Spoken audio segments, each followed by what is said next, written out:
Express train پوری رفتار سے اپنی منزل کی طرف بھاگی چلی جا رہی ہے۔ راستے میں دونوں طرف سرسبز کھیتوں اور ڈبڈبائے ہوئے نالوں اور ندیوں کا مسلسل منظر اپنی طرف کھینچتا ہے، مگر تیز دوڑتی ہوئی ٹرین کو ان خوشنما مناظر سے کوئی دلچسپی نہیں۔ پستی اور بلندی، خشکی اور پانی اس کی رفتار میں کوئی فرق پیدا نہیں کرتے۔ راستے میں چھوٹے چھوٹے اسٹیشن آتے ہیں، مگر وہ ان کو چھوڑتی ہوئی اس طرح بھاگی چلی جاتی ہے گویا اسے کہیں ٹھہرنا نہیں ہے۔ بامقصد زندگی کا معاملہ بھی کچھ اسی قسم کا ہے۔ جب آدمی نے اپنی زندگی کا ایک مقصد بنا رکھا ہو، اس کی ساری توجہ اپنے مقصد پر لگ جاتی ہے۔ ادھر ادھر کے مسائل میں وہ اپنا وقت ضائع نہیں کرتا۔ بامقصد زندگی گزارنے والا آدمی ایک ایسے مسافر کی طرح ہوتا ہے جو اپنا ایک ایک لمحہ اپنی منزل کی طرف بڑھنے میں لگا دینا چاہتا ہے۔ دنیا کے خوشنما مناظر ایسے مسافر کو لبھانے کے لیے سامنے آتے ہیں، مگر وہ ان سے آنکھیں بند کر لیتا ہے۔ سائے اور اقامت گاہیں اس کو ٹھہرنے اور آرام کرنے کی ترغیب دیتی ہیں، مگر وہ ان کو چھوڑتا ہوا اپنی منزل کی طرف بڑھتا رہتا ہے۔ دوسری چیزوں کے تقاضے اس کا راستہ روکتے ہیں، مگر وہ ہر ایک سے دامن بچاتا ہوا بڑھتا چلا جاتا ہے۔ زندگی کے نشیب و فراز اس سے ٹکراتے ہیں، مگر اس کے باوجود اس کے عزم اور اس کی رفتار میں کوئی فرق نہیں آتا۔ با مقصد آدمی کی زندگی ایک بھٹکے ہوئے آدمی کی مانند نہیں ہوتی جو سمت سفر متعین نہ ہونے کی وجہ سے کبھی ایک طرف چلنے لگتا ہے اور کبھی دوسری طرف، بلکہ اس کے ذہن میں راستے اور منزل کا واضح شعور ہوتا ہے۔ اس کے سامنے ایک متعین نشانہ ہوتا ہے۔ ایسا آدمی کیسے کہیں رک سکتا ہے؟ کیسے وہ دوسری چیزوں میں الجھ کر اپنا وقت ضائع کرنے کو پسند کر سکتا ہے؟ اس کو تو ہر طرف سے اپنی توجہ ہٹا کر ایک متعین رخ پر بڑھنا ہے اور بڑھتے رہنا ہے، یہاں تک کہ وہ اپنے مقصد کو پا لے، یہاں تک کہ وہ اپنی منزل پر پہنچ جائے۔ زندگی کو بامعنی بنانے کے لیے ضروری ہے کہ آدمی کے سامنے ایک سوچا ہوا نشانہ ہو، جس کی صداقت پر اس کا ذہن مطمئن ہو، جس کے سلسلے میں اس کا ضمیر پوری طرح اس کا ساتھ دے رہا ہو، جو اس کی رگ و پے میں خون کی طرح اترا ہوا ہو۔ یہی مقصدی نشانہ کسی انسان کو جانوروں سے الگ کرتا ہے۔ اگر یہ نہ ہو تو انسان اور جانور میں کوئی فرق نہیں، اور جس آدمی کے اندر مقصدیت آ جائے اس کی زندگی لازماً ایک اور زندگی بن جائے گی۔ وہ چھوٹی چھوٹی غیر متعلق باتوں میں الجھنے کے بجائے اپنی منزل پر نظر رکھے گا۔ وہ یکسوئی کے ساتھ اپنے مقررہ نشانے پر چلتا رہے گا، یہاں تک کہ منزل پر پہنچ جائے گا۔ مولانا وحید الدین خان۔ رواجی ذہن۔ ایلس ہووے امریکہ کے ایک مشہور شہر کا ایک معمولی کاریگر تھا۔ وہ 1819 میں پیدا ہوا اور صرف 48 سال کی عمر میں 1867 میں اس کا انتقال ہو گیا، مگر اس نے دنیا کو ایک ایسی چیز دی جس نے کپڑے کی تیاری میں ایک انقلاب برپا کر دیا۔ یہ سلائی کی مشین تھی جو اس نے 1845 میں ایجاد کی۔ ایلس ہووے نے جو مشین بنائی اس کی سوئی میں دھاگا ڈالنے کے لیے ابتداً سوئی کی جڑ کی طرف چھید ہوتا تھا، جیسا کہ عام طور پر ہاتھ کی سوئیوں میں ہوتا ہے۔ ہزاروں برس سے انسان سوئی کی جڑ میں چھید کرتا آ رہا تھا، اس لیے ایلس ہووے نے جب سلائی کی مشین تیار کی تو اس میں بھی عام رواج کے مطابق اس نے جڑ کی طرف چھید بنایا۔ اس کی وجہ سے اس کی مشین ٹھیک کام نہیں کرتی تھی۔ شروع میں وہ اپنی مشین سے صرف جوتا سی سکتا تھا، کپڑے کی سلائی اس مشین پر ممکن نہ تھی۔ ایلس ہووے ایک عرصے تک اسی ادھیڑ پن میں رہا، مگر اس کی سمجھ میں اس کا کوئی حل نہیں آتا تھا۔ آخرکار اس نے ایک خواب دیکھا، اس خواب نے اس کا مسئلہ حل کر دیا۔ اس نے خواب میں دیکھا کہ کسی وحشی قبیلے کے آدمیوں نے اس کو پکڑ لیا ہے اور اس کو حکم دیا ہے کہ وہ 24 گھنٹے کے اندر سلائی کی مشین بنا کر تیار کرے، ورنہ اس کو قتل کر دیا جائے گا۔ اس نے کوشش کی مگر مقررہ مدت میں وہ مشین تیار نہ کر سکا۔ جب وقت پورا ہو گیا تو قبیلے کے لوگ اس کو مارنے کے لیے دوڑ پڑے۔ ان کے ہاتھوں میں برچھا تھا۔ ہوے نے غور سے دیکھا تو ہر برچھے کی نوک پر ایک سوراخ تھا۔ یہی دیکھتے ہوئے اس کی نیند کھل گئی۔ ہوے کو آغاز مل گیا۔ اس نے برچھے کی طرح اپنی سوئی میں بھی نوک کی طرف چھید بنایا اور اس میں دھاگا ڈالا۔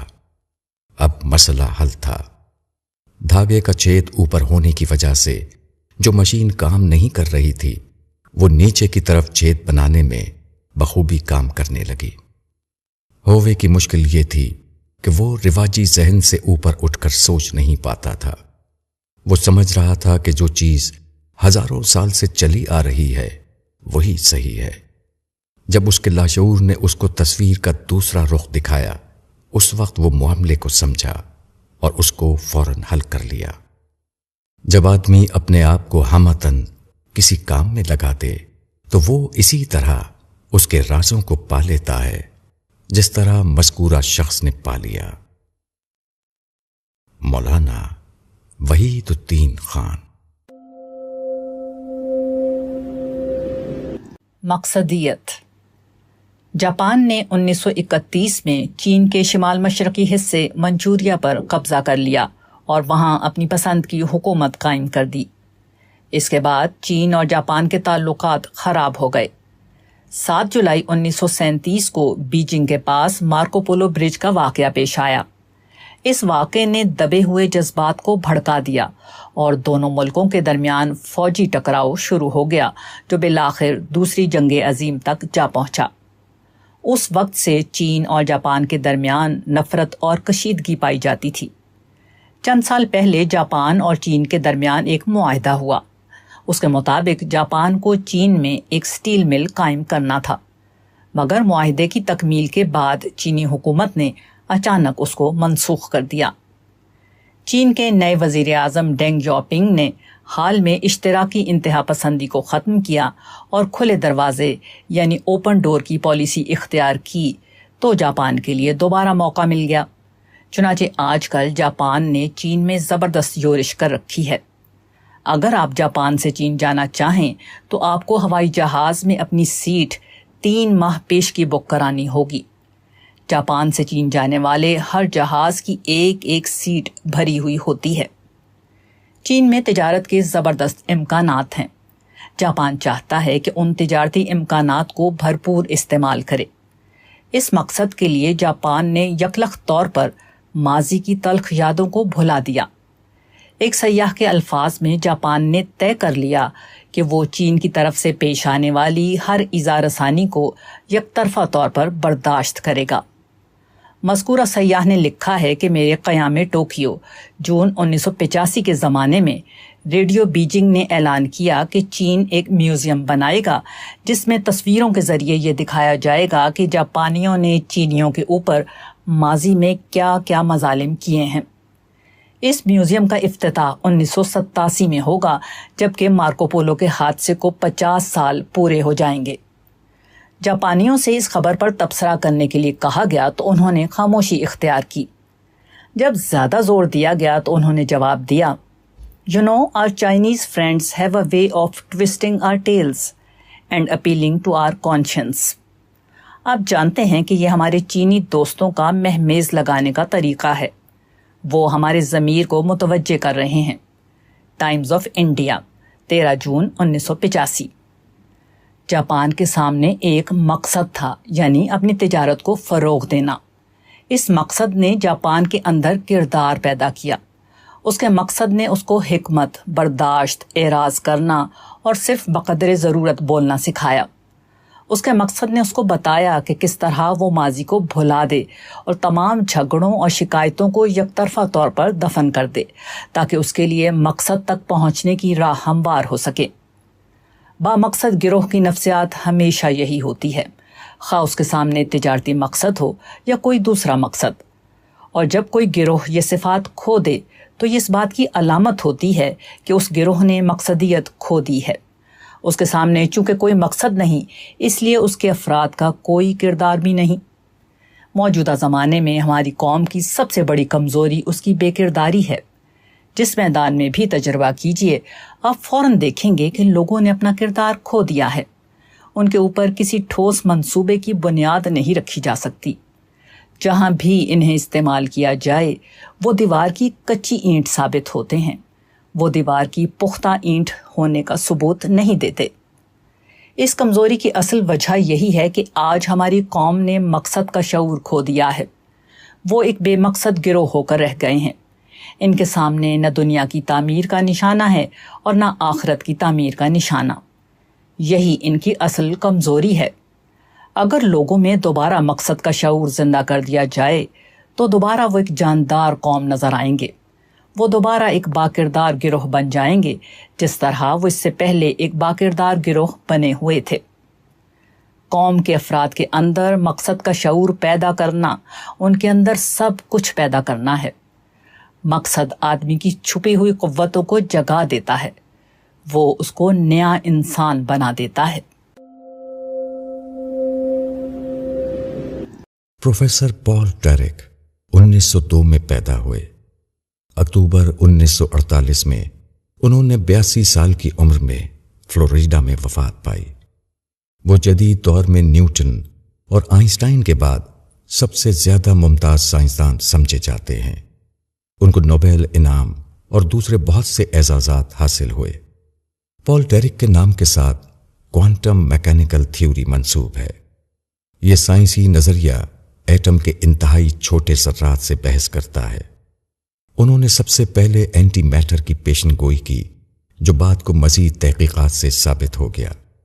چنانچہ گارڈین بمطابق 4 نومبر 1984 نے پال ڈیرک پر مضمون شائع کرتے ہوئے اس کی سرخی حسب ذیل الفاظ میں قائم کی: prophet of the anti universe. Paul Dirac نے ایٹم میں پہلا اینٹی پارٹیکل دریافت کیا، جس کو پوزیٹرون کہا جاتا ہے۔ اس دریافت نے نیوکلیر فزکس میں ایک انقلاب برپا کر دیا ہے۔ لوگ جب پال ڈیرک سے پوچھتے ہیں کہ آپ نے تحت ایٹم مادہ کی نوعیت کے بارے میں اپنا چونکا دینے والا نظریہ کیسے دریافت کیا، تو وہ بتاتے کہ وہ اپنے مطالعے کے کمرے میں اس طرح فرش پر لیٹ جاتے تھے کہ ان کا پاؤں اوپر رہتا تاکہ خون ان کے دماغ کی طرف دوڑے۔ بظاہر یہ ایک لطیفہ ہے، مگر حقیقت یہ ہے کہ کوئی بڑا فکری کام وہی شخص کر پاتا ہے جو اپنے سارے جسم کا خون اپنے دماغ میں سمیٹتے۔ بیشتر لوگوں کا حال یہ ہوتا ہے کہ وہ اپنی قوت کو تقسیم کیے ہوئے ہوتے ہیں۔ وہ اپنے آپ کو ایک مرکز پر یکسو نہیں کرتے، اس لیے وہ ادھوری زندگی گزار کر اس دنیا سے چلے جاتے ہیں۔ ہر کام آدمی سے اس کی پوری قوت مانگتا ہے۔ وہی شخص بڑی کامیابی حاصل کرتا ہے جو اپنی پوری قوت کو ایک کام میں لگا دے۔ مولانا وحید الدین خان۔ خواب میں رہنمائی ملنا۔ مسٹر رام رتن کپلا ریفریجریٹر اور ایئر کنڈیشنر کا بزنس کرتے ہیں۔ ان کی فرم کا نام کیپسنز ہے۔ نئی دہلی میں آصف علی روڈ پر اس کا صدر دفتر ہے۔ مسٹر رام رتن کپلا کو اپنی فرم کے لیے ایک سلوگن کی ضرورت تھی۔ انہوں نے اخبار میں اعلان کیا کہ جو شخص کم لفظوں میں اچھا سلوگن بنا کر دے گا اس کو معقول انعام دیا جائے گا۔ بار بار کے اعلان کے باوجود کوئی ایسا شخص نہ ملا جو انہیں اچھا سلوگن دے سکے۔ بعض لوگوں نے کچھ فکرے لکھ کر بھیجے، مگر مسٹر کپلا کو وہ پسند نہ آئے۔ سلوگن کو پینیٹریٹنگ ہونا چاہیے، مگر یہ سلوگن پینیٹریٹنگ نہ تھے۔ انہوں نے 4 دسمبر 1983 کی ایک ملاقات میں کہا تھا۔ مسٹر کپلا اسی ادھیڑ بن میں رات دن لگے رہے۔ وہ مسلسل اس کے بارے میں سوچتے رہے۔ ان کا دماغ برابر سلوگن کی تلاش میں لگا ہوا تھا، مگر کامیابی نہیں مل رہی تھی۔ اسی فکر میں تقریباً 6 سال گزر گئے۔ اس کے بعد ایسا ہوا کہ مسٹر کپلا نے ایک روز رات کو ایک خواب دیکھا۔ خواب میں انہوں نے دیکھا کہ وہ ایک باغ میں ہیں، نہایت سہانا موسم ہے، طرح طرح کی چڑیاں درختوں پر چہچہا رہی ہیں۔ یہ منظر دیکھ کر وہ بے حد خوش ہو گئے اور ان کی زبان سے نکلا، ویدر ہو تو ایسا۔ یہ کہتے ہوئے ان کی آنکھ کھل گئی۔ اچانک انہیں معلوم ہوا کہ انہوں نے وہ سلوگن دریافت کر لیا ہے جس کی تلاش میں وہ برسوں سے سرگرداں تھے۔ فوراً ان کے ذہن میں یہ انگریزی جملہ مرتب ہو گیا، کیپسنز دی ویدر ماسٹرز۔ خواب انسانی دماغ کی وہ سرگرمی ہے جس کو وہ نیند کی حالت میں جاری رکھتا ہے۔ اگر آپ اپنے ذہن کو سارا دن کسی چیز میں مشغول رکھیں تو رات کے وقت وہی چیز خواب میں آپ کے سامنے آئے گی۔ تاریخ کی بہت سی ایجادات خواب کے ذریعے ظہور میں آئی ہیں۔ اس کی وجہ یہ تھی کہ معجد اپنی ایجاد میں اتنا مشغول ہوا کہ وہ سوتے میں بھی اسی کا خواب دیکھنے لگا۔ خواب دراصل کسی چیز میں کامل ذہنی وابستگی کا نتیجہ ہے۔ ایسے آدمی کے عمل کی مدت 13 گھنٹے کے بجائے 24 گھنٹے ہو جاتی ہے۔ یہی کسی مقصد میں کامیاب ہونے کا راز ہے۔ اس قسم کی گہری وابستگی کے بغیر کوئی بڑا کام نہیں کیا جا سکتا، نہ دنیا کا اور نہ آخرت کا۔ ناموافق حالات۔ سر والٹر اسکاٹ 1771 تا 1832 کا شمار انگریزی ادب کے نامور افراد میں ہوتا ہے، مگر اس کو یہ مقام معمولی حیثیت کی قیمت میں ملا۔ اس کی معمولی حیثیت اس کے لیے وہ زینہ بن گئی جس پر چڑھ کر وہ اعلیٰ درجے کو پہنچے۔ والٹر اسکاٹ اپنی ادھیڑ عمر تک ایک معمولی صلاحیت کا انسان سمجھا جاتا تھا۔ اس کی حیثیت بس ایک تیسرے درجے کے شاعر کی تھی۔ اس کے بعد ایسا ہوا کہ اس کے اوپر قرضوں کا بوجھ لد گیا۔ اس کی شاعری اس کو اتنی آمدنی نہ دے سکی جس سے وہ اپنے قرضوں کی ادائیگی کر سکے۔ بالآخر اس کے حالات نہایت شدید ہو گئے۔ شدید حالات نے اس کی شخصیت کو آخری حد تک جھنجھوڑ دیا۔ اس کا نتیجہ یہ ہوا کہ والٹر اسکاٹ کے اندر سے ایک نیا انسان ابھر آیا۔ اس کی ذہنی پرواز نے کام کا نیا میدان تلاش کر لیا۔ اب اس نے نئی نئی کتابیں پڑھیں، یہاں تک کہ اس پر کھلا کہ وہ محبت کی تاریخی داستانیں لکھے۔ چنانچہ اس نے محبت کی تاریخی داستانوں کو ناول کے انداز میں قلم بند کرنا شروع کر دیا۔ قرض کی ادائیگی کے جذبے نے اس کو ابھارا کہ وہ اس میدان میں زبردست محنت کرے۔ اس نے کئی سال تک اس راہ میں اپنی ساری طاقت صرف کر دی۔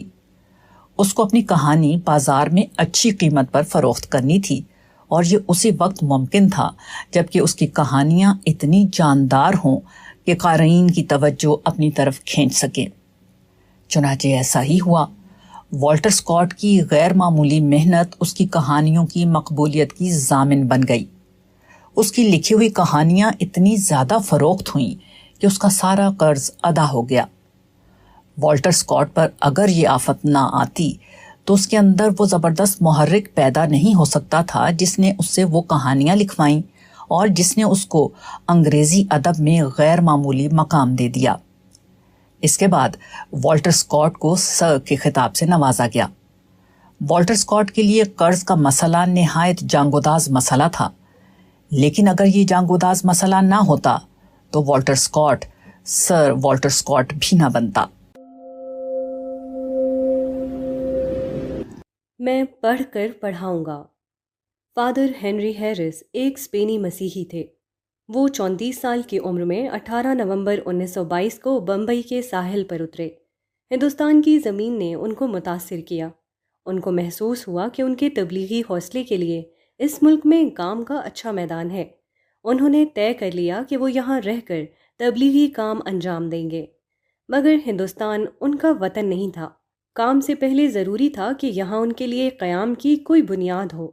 یہاں اپنی جگہ بنا کر ہی وہ یہاں کی آبادی میں اپنے تبلیغی کام کو جاری رکھ سکتے تھے۔ انہوں نے طے کیا کہ ہندوستان میں بحیثیت معلم کے قیام کریں گے اور اس کے بعد کالج میں اور کالج کے باہر اپنے لیے کام کی تدبیر کریں گے۔ بمبئی کا ہیرس انسٹیٹیوٹ انہی کی یادگار ہے۔ فادر ہیرس چند دن بعد سینٹ زیورس کالج بمبئی کے پرنسپل سے ملے۔ وہ ایک تاریخ دان تھے انہوں نے اپنے ملک سے تاریخ میں ڈگری لی تھی۔ پرنسپل نے ان کے کاغذات دیکھ کر پوچھا، آپ یہاں کون سی تاریخ پڑھانا پسند کریں گے؟ فادر ہیرس نے فوراً جواب دیا، ہندوستانی تاریخ۔ پرنسپل کا اگلا سوال تھا، ہندوستانی تاریخ میں آپ کا مطالعہ کیا ہے؟ انہوں نے کہا کہ کچھ نہیں۔ پھر آپ کیسے ہندوستانی تاریخ پڑھائیں گے؟ پرنسپل نے پوچھا۔ فادر ہیرس کا جواب تھا، آئی شیل اسٹڈی، میں ہندوستانی تاریخ کا مطالعہ کر کے اپنے آپ کو تیار کروں گا، پھر اس کو پڑھاؤں گا۔ فادر ہیرس جانتے تھے کہ معلمی کا کام بطور پیشہ اختیار کر رہے ہیں کہ یورپ کی تاریخ یا جو مضمون بھی وہ چاہیں پڑھائیں اور مہینے کے آخر میں تنخواہ لے کر مطمئن ہو جائیں۔ ان کے لیے معلمی کا کام ایک خاص مقصد کی خاطر تھا، اور وہ یہ کہ وہ اپنے تبلیغی کام کے لیے مناسب بنیاد فراہم کریں، اور اس مقصد کے اعتبار سے ان کے لیے ہندوستانی تاریخ کا مضمون سب سے زیادہ موزوں تھا۔ وہ ہندوستان میں تھے، اس لیے ہندوستانی تاریخ کے معلم بن کر وہ زیادہ بہتر طور پر یہاں کے نوجوانوں میں اپنے دین کی تبلیغ کر سکتے تھے۔ یہی وجہ تھی کہ ہندوستان کی تاریخ سے ناآشنا ہونے کے باوجود انہوں نے اپنے مضمون کے لیے ہندوستانی تاریخ کو پسند کیا۔ انہوں نے ہندوستانی تاریخ کے مطالعے میں اتنی زیادہ محنت کی کہ وہ نہ صرف اس مضمون کے اچھے معلم بن گئے، بلکہ ہندوستانی تاریخ میں سر جدو ناتھ سرکار اور ڈاکٹر سریندر ناتھ سنگھ کے درجے کے مورخ کی حیثیت حاصل کر لی۔ آغاز میں جدید صنعتی دنیا کی ایک اصطلاح ہے جس کو کنجی گھماؤ منصوبہ یا ٹرن کی پروجیکٹ کہا جاتا ہے۔ اس سے مراد ایک ایسا مکمل طور پر بنا بنایا گھر یا کارخانہ ہے جس میں آدمی کا کام صرف کنجی گھما دینا ہو۔ مسلمان موجودہ زمانے میں جس طرح عمل کر رہے ہیں اس کو دیکھ کر ایسا معلوم ہوتا ہے گویا دنیا کو وہ اپنے لیے اسی قسم کی جگہ سمجھتے ہیں۔ ان کا خیال شاید یہ ہے کہ ان کے خدا نے ایک تیار شدہ دنیا ان کے حوالے کر دی ہے، اور اب ان کا کام صرف یہ ہے کہ ایک کنجی گھما کر وہ اس کو اپنی مرضی کے موافق چلا دیں۔ مگر یہ سراسر نادانی ہے۔ حقیقت یہ ہے کہ یہ دنیا عمل اور مسابقت کی دنیا ہے۔ یہاں ہمیں اول سے آخر تک سارا کام خود کرنا ہے۔ ہمیں دوسروں کا مقابلہ کرتے ہوئے زندگی کا ثبوت دینا ہے۔ اس کے بعد ہی یہ ممکن ہے کہ اسباب کی اس دنیا میں ہم کو اپنی مطلوبہ جگہ مل سکے۔ موجودہ زمانے کے مسلمانوں کو سب سے پہلے جو چیز جاننا چاہیے وہ یہ حقیقت ہے کہ وہ تاریخ کے آغاز میں ہیں، تاریخ کے اختتام میں نہیں ہیں۔ ہر آدمی جانتا ہے کہ اگر وہ جنوری 1985 میں ہو تو دسمبر 1985 کے زمانے میں پہنچنے کے لیے اس کو 12 مہینے تک انتظار کرنا پڑے گا۔ زمین اپنے محور پر 360 بار گھومے گی، اس کے بعد ہی یہ ممکن ہے کہ ہمارا 1 سال پورا ہو اور ہم تکمیل سال کے مرحلے میں پہنچ سکے۔ یہ اس دنیا کی انتہائی معلوم حقیقت ہے، مگر اسی معلوم حقیقت کو مسلمان ملت کی تعمیر کے معاملے میں بالکل بھول جاتے ہیں۔ وہ عملاً پہلے مہینے میں ہوتے ہیں اور چاہتے ہیں کہ چھلانگ لگا کر آخری مہینے میں جا پہنچیں۔ وہ بنیاد کی تعمیر نہیں کرتے اور چاہتے ہیں کہ وہ اپنے خیالی مکان کی بالائی چھت پر کھڑے ہوئے نظر آئیں۔ واقع کے اعتبار سے وہ اپنے سفر کے آغاز میں ہوتے ہیں اور ایسے انتہائی الفاظ بولتے ہیں گویا کہ وہ درمیانی راستہ طے کیے بغیر اپنی آخری منزل پر پہنچ گئے ہیں۔ یاد رکھیے، ہمارا سب سے پہلا کام یہ ہے کہ ہم ایک بامقصد قوم تیار کریں۔ ہمیں قوم کے افراد کو وہ تعلیم دینا ہے جس سے وہ ماضی اور حال کو پہچانیں۔ ان کے اندر وہ شعور بیدار کرنا ہے کہ وہ اختلاف کے باوجود متحد ہونا جانیں۔ ان کے اندر وہ حوصلہ ابھارنا ہے کہ وہ شخصی مفاد اور وقتی جذبات سے اوپر اٹھ کر قربانی دے سکیں۔ یہ سارے کام جب قابل لحاظ حد تک ہو چکے ہوں گے، اس کے بعد ہی کوئی ایسا اقدام کیا جا سکتا ہے جو فی الواقع ہمارے لیے کوئی نئی تاریخ پیدا کرنے والا ہو۔ اس سے پہلے اقدام کرنا صرف موت کی خندق میں چھلانگ لگانا ہے، نہ کہ زندگی کے چمنستان میں داخل ہونا۔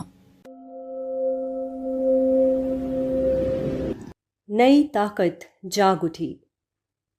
جرارڈ نے مغربی لاطینیوں کے لیے وہی کام کیا جو حنین ابن اسحاق نے مشرق میں عربوں کے لیے کیا تھا۔ اس نے عربی زبان سے فلسفہ، ریاضی، طب اور علوم طبی کی بے شمار کتابوں کا ترجمہ لاطینی زبان میں کر ڈالا۔ جیرارڈ 1114 میں کریمونا میں پیدا ہوا۔ وہ عربی زبان بخوبی جانتا تھا۔ ٹولیمی کی المجسٹ کی تلاش میں وہ تلی تلا آیا۔ اس نے 1175 میں اس کتاب کا ترجمہ لاطینی زبان میں کیا۔ وہ عربی کی کتابوں کا ترجمہ کرنے والوں میں نمایاں ترین شخص بن گیا۔ ایک مسیحی اور ایک یہودی عالم اس کام میں اس کے مددگار تھے۔ اس نے یونانی اور عربی علوم کے دروازے پہلی بار مغرب کے لیے کھول دیے۔ اس کے بعد دوسرے بہت سے افراد پیدا ہوئے جنہوں نے اس معاملے میں اس کی تقلید کی۔ ڈاکٹر میکس کے الفاظ میں وہ یورپی دنیا میں عربیت کا بانی تھا۔ علم طب میں جیرارڈ نے بقراط و جالینوس کی کتابوں، حنین کے تقریباً تمام ترجموں، الکندی کی تمام تصانیف، بو علی سینا کی زغیم قانون اور ابو القاسم زہراوی کی کتاب جراحت کا ترجمہ کر دیا۔ طبیعیات میں اس نے ارسطو کی بہت سی کتابوں کا عربی سے ترجمہ کیا، جن میں حجریات کا وہ رسالہ بھی شامل ہے جو ارسطو سے منسوب کیا جاتا ہے۔ اس کے علاوہ اس شعبۂ علم میں الکندی، الفارابی، اسحاق اور ثابت وغیرہ کی کتابوں کو بھی لاطینی زبان میں منتقل کیا۔ جیرارڈ 1187 میں بیمار پڑا۔ اس نے گمان کیا کہ اب اس کی موت قریب ہے۔ اگر میں مر گیا تو قیمتی عربی کتابوں کا ترجمہ مغربی زبان میں کون کرے گا؟ اس احساس نے اس کو تڑپا دیا۔ اس کے اندر نئی قوت عمل جاگ اٹھی۔ بیماری کے باوجود اس نے ان بقیہ عربی کتابوں کا ترجمہ شروع کر دیا جن کو اس نے اپنے پاس جمع کیا تھا۔ کہا جاتا ہے کہ اپنی موت سے پہلے صرف 1 مہینے کے اندر اس نے تقریباً 80 کتابوں کے ترجمے پورے کر لیے۔ عمل کا تعلق حقیقتاً جذبے سے ہے، نہ کہ صحت اور طاقت سے۔ اگر آدمی کے اندر کسی کام کی آگ بھڑک اٹھے تو اس کام کو وہ ہر حال میں کر ڈالتا ہے، خواہ وہ بستر مرگ پر ہو، خواہ اس کے ظاہری حالات کسی طرح اس کی اجازت نہ دیتے ہوں۔ سولزنیٹسن ایک روسی ناول نگار ہے۔ اس کو روسی عوام کے دکھوں کا احساس ہوا اور اس کو اس نے اپنی کہانیوں میں تمثیلی روپ میں ظاہر کرنا شروع کیا۔